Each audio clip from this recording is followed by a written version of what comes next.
Mindanao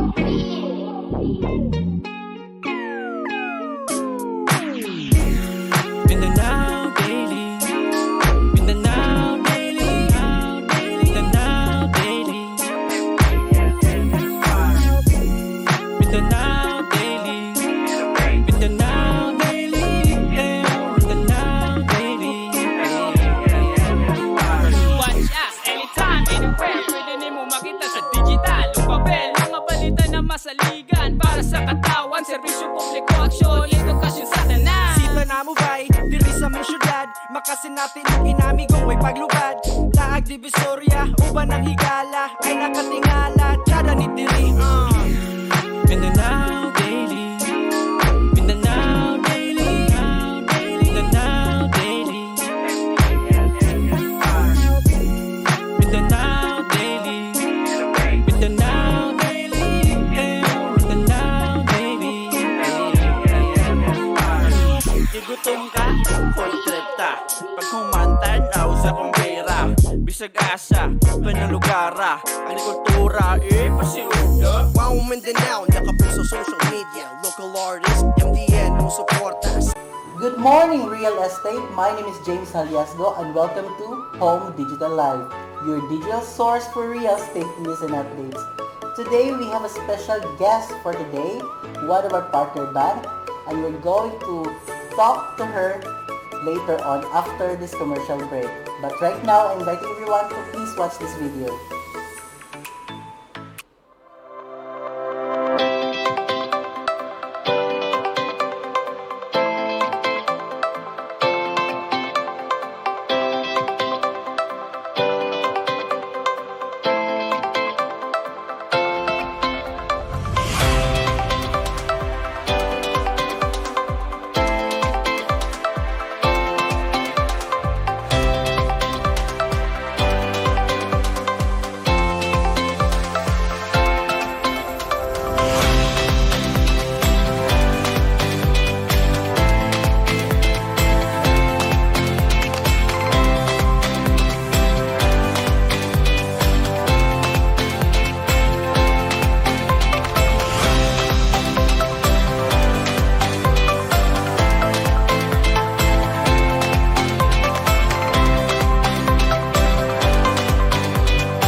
Welcome back to Home Digital Live, your digital source for real estate news and updates. And right now, I am very excited to introduce to you our guest from one of our partner bank, Maybank, Ms. Rica Gador Alinas. Hi, Ms. Rick. Good morning. Hi, good morning, Sir James. Good morning to all the followers of Home Digital. Thank you for having me today, and I hope I can give substantial information to your followers regarding about housing loan. Yes, actually, we are very excited to hear that because you're one of the one of the first bank who visited us in our show since before, because the last time was Miss Chasa, diba, last year. Yes. But I'm glad today that you're here. Yes. So thank you for that. Thank you for that, Miss Rick. So we're going to talk about bank loan or home loan in Maybank. Yes. All right. So you call that one as mortgage loan, right? So I have a question like first question is like who are qualified applicants for home loan? Okay, so basically, we offer home loans to all Filipinos who are 21 years old to 65 years old upon loan maturity. So why 21? Because it is when we feel that they already have an income. And then as long as the income requirement is 40,000 and above. And we also offer home loan to our dual citizens who are based abroad, our OFWs. So some of them are dual citizens naman, so they are still qualified to apply for a loan. So at least we are all cleared kasi maraming nagtatanong like mga sellers sa PhilInvest about home loan. But I think this is the right venue that we talk about this, like the Yes. home loan, right? And I really appreciate that one, Ms. Rick. So my second question is, how much can they borrow from the bank, Ms. Rick? Do you have explanation on that? Yes, okay. Our minimum loan amount is 500,000. So I think this one is applicable for your parking slots in PhilInvest. And then but for the condo unit, our standard loan amount is 80 to 90% of the total contract price. So normally we grant 90, especially if primary home and it's their first home loan with us, so it's 90. But for those na who are collecting units, no, naghanag units sa PhilInvest, pwede ta at 80%. Alright, so dako po, di ba? Yes. 80%. Alright. So the third question, Ms. Rick, is like what are the terms available? Like if they're going to apply for bank loan. Okay. I'm very happy to inform your viewers now that our maximum loan term, even if the project is a condominium unit, we can grant up to 30 years. So, As in? yes, we can go at par with other financial institutions with that offer. So 30 years, as long as they are based in the Philippines, the income is also based in the Philippines, so whether employed sila or into business. And then as mentioned ganina, basta dili lang mula pas og 65 years old ang Yes, ilahang age by the time of the loan maturity. What about sa mga OFW clients, Ms. Rick? Yes, for OFW, we can grant up to 15 years. Alright. Pero, say for example, they have spouses or parents na gusto nila i-co-borrower who are based in the Philippines and income is based in the Philippines, pwede nato sila i-appeal sa loan so we can extend it to 20 or 30 years. Alright, so you heard it right or straight from Ms. Rica Gador Alinas. So my next question, Ms. Rick, I heard that you have this very competitive in terms of rate. So my next question is, what is the interest rate of Maybank? Okay. Right now, I'm also very excited, no, because we offer the lowest rate for 5 years fixing na term. So it is 6.38 fixed for 5 years. So we know na medyo lisod ang panahon karon, so we have to really cater gyapon ato ang mga applicants for home loan. So we offered this special promo rate for our partner developers only. Yeah. Actually, I find it very like interesting at the same time happy kasi most of the banks right now, especially this pandemic time, is they're also like giving low rates, di ba? Yes. Like they also want to help like rebuilding the community in terms of like di ba na mag-need kay Yes. even pandemic time wag nag-stop ang buying like Yes. into house and lot or condominium investing, so nag-give ganid yun. So at least in this pandemic time ang bank is ga-offer gid sila low rates. Yes, and it has been tested no that despite the COVID crisis, real estate is the most stable investment there is. Yes, I agree. So, yun, we're here to support your buyers and your viewers as well. Yeah, and Maybank is one of that who give low rates talaga sa atong mga clients, di ba? Alright, so thank you for that, Ms. Rick. So, my next question is, how do we know if client is approvable for a loan? Okay, so basically, ang three main factors na gina-consider sa bank is number one is the capacity of the client. Can they pay for what they wanted to borrow, no? And then, second is the character. They have the capacity, however, daghan day sila og mga other payments na wala na bayaran on time. So, yun, dapat as borrowers or soon-to-be borrowers, dapat we are very conscious about our credit handling with other banks. So, yun, ang character, importante. And the third one would be the collateral. So, if for home loan, we only accept residential properties. So, PhilInvest is our partner developer and is one of the top developers in the Philippines, so no problem with the collateral. Wow, thank you. Thank you. It's good to hear that from you, Miss Rick. And you are one also of the unit owner of One Oasis, Cagayan de Oro. Yes, we're going to talk about that later after this home loan. Alright, so my next question, Miss Rick, is how do you proceed with bank loan application? Dagay magsig pangutana, di ba? Yes, okay. Especially right now because I heard that PhilInvest is offering early move-in promo. So, upon reservation, the client is given 1 month, di ba? Para at least ma-process nila ang ilahang LOG or approval sa bank so they can move in.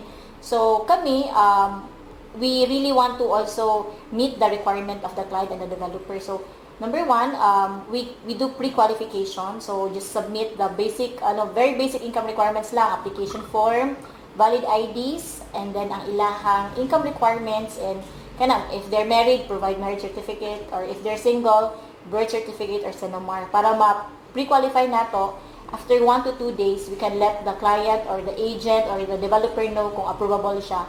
And then from there, kung naapay kulang sa mga previous na gisubmit na requirements, ato ang kay client, ipa-comply kay client. So, 5 to 7 working days, we will get the loan approval na and the result. Alright, thank you for that.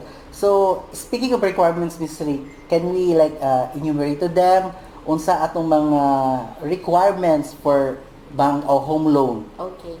So, for employed or kanang who are working, no? So, our latest certificate of employment, our 3 months pay slips, and then our ITR. So, required ng ITR because the loan amount, especially for PhilInvest, usahay is higher than 3M.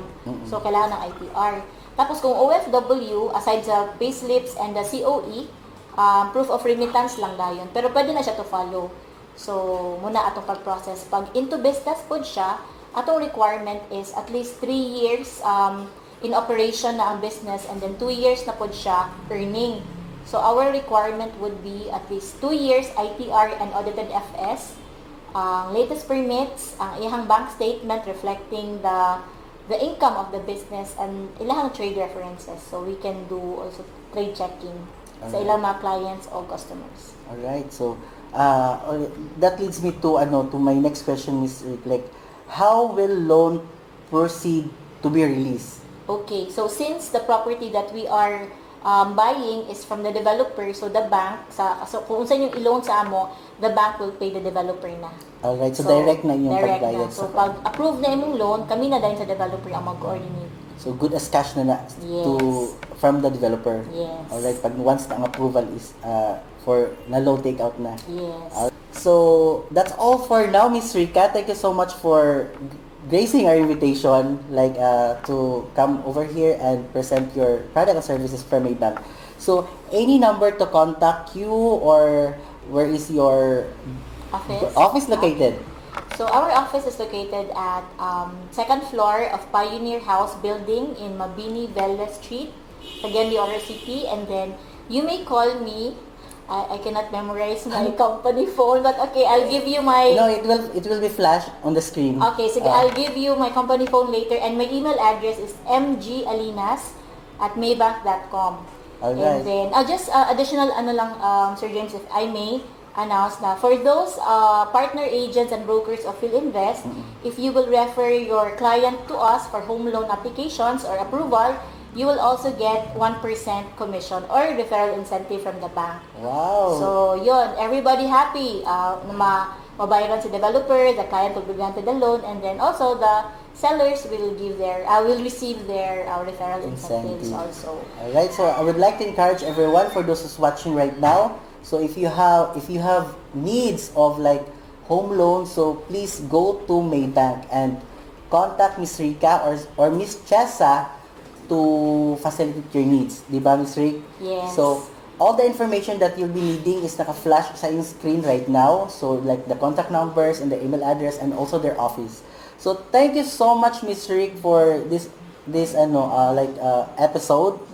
You share the product of Maybank Okay, thank you also. This is my first time, so pasensya if may mga stutter or ano gamay, but thankful for this platform also, Sir James. And I am sure your viewers appreciate ang inyong effort also for Yeah, putting this up. I've been waiting for you for the longest time. Di ba? Last year pa, gusto kita i-invite. Camera shy. Yeah, camera shy ka. Ngayon lang talaga, parang there's a perfect time lang talaga for everything. And speaking of, kanina kasi hindi ko na-mention, Miss Rick, kasi nga we're talking about the home loan, di ba? But you are also an owner of a unit in One Wisgen de Oro. Yes. Yes, it's 2-bedroom. Yes. And I'd like to ask Miss Rick from a unit owner point of view, like you purchased that unit, di ba, way back ago, and you purchased that one for the price of 3.2. Yeah, 3.2. But right now it's amounting to 5.2. So I'd like to ask if are you satisfied? Are you happy with that kind of investment nga mo dako gid ang return pud sa imo in just gamay lang nga time ng giagi? Yes. Actually, I'm very vocal when I always say this na PhilInvest is one of the best condominium projects in CBO. So in saying that, ako mismo, nag-invest, I think that was 2 years ago. So I got the unit at 3.2, and then pag move in, I think 1 month or 2 months after, na-move in na siya, naka-move in ako, and then from there, non-stop, wala gid na putol ang rental. So the rental, I receive around 35 to 40 per month.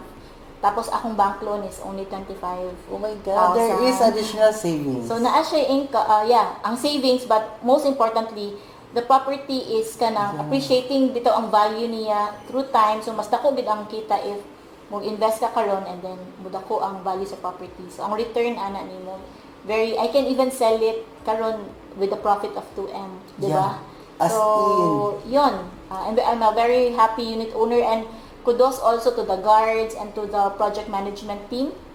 Okay gid ang pag-handle nila, di ba, sa pandemic, the discipline of the mga unit owners also. Like very commendable. Like we only allow like 6 person if naging mag-swim, pero right now we can makita 6 mag-swimming, Yes. di ba? So at least ubig gid ato mga unit owners pod with the implementation. I'm so happy to hear that from you, Miss Rick. Like because this is the first time nga nag-ask ko nimo about, di ba, sa imong unit, and this is the first time nga mas nakatalk kita ng taod-taod dugay kay most of the time, di ba, kay magtawag lang ko like for this client approval yan, but right now talaga I sincerely appreciate na you talk about your your condo unit, at the same time that like you're happy with the appreciation value, and also like the rental potential sa imong unit, di ba? Yes. So until now rented gyapon siya. Rented yapon siya. Since pag-move in, wala siya, God sa bitaw na guidance. Wala gid siya na putlan og income despite the COVID. Yeah. And I have friends also who have units na permi pod ma-occupy, or even gani daghan sila mabalibara na clients kay kung rental man good, they would opt for a more secure or a hotel resort type of facility, so which PhilInvest offers. Mo pud ako na notice like especially sa mga Airbnb kana bitong mag-posting. So daghan gyud ka-inquire like kung resort type ang condo, like compared kung kanang high rise lang nga murag dagan sila pwede ma-enjoy nga mga activities. Like we have also this covered basketball court, di ba? We had a children's playground, and also the clubhouse, a swimming pool, the two types of, and there's many among others. So ma-enjoy din nila, plus ang atong mga amenities is nagid siya sa open areas na kalagay, Yes. not in the building yun. So like they can enjoy talaga the open spaces in the project. And coming from the unit owner, so I'm very happy to hear that from one of our happy condo unit owner, Ms. Rica Gador, a real estate investor, also established nga sa industry na sa bank.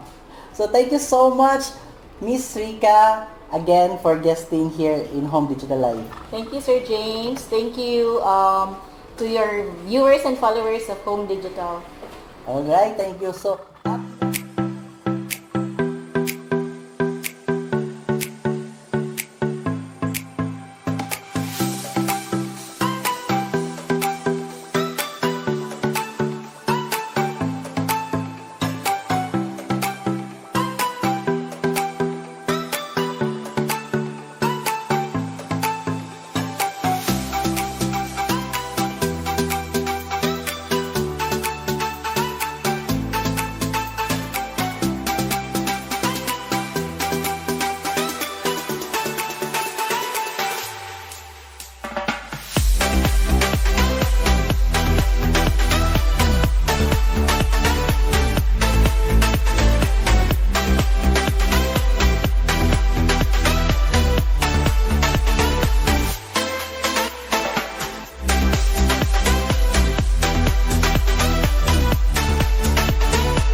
There you have it. Thank you so much. And please don't forget to like us our Facebook page at Home Digital Live and watch us every Friday 11 in the morning at Mindanao Daily News Network Digital. See you next week on another episode only here at Home Digital Live, your digital source for real estate news and updates.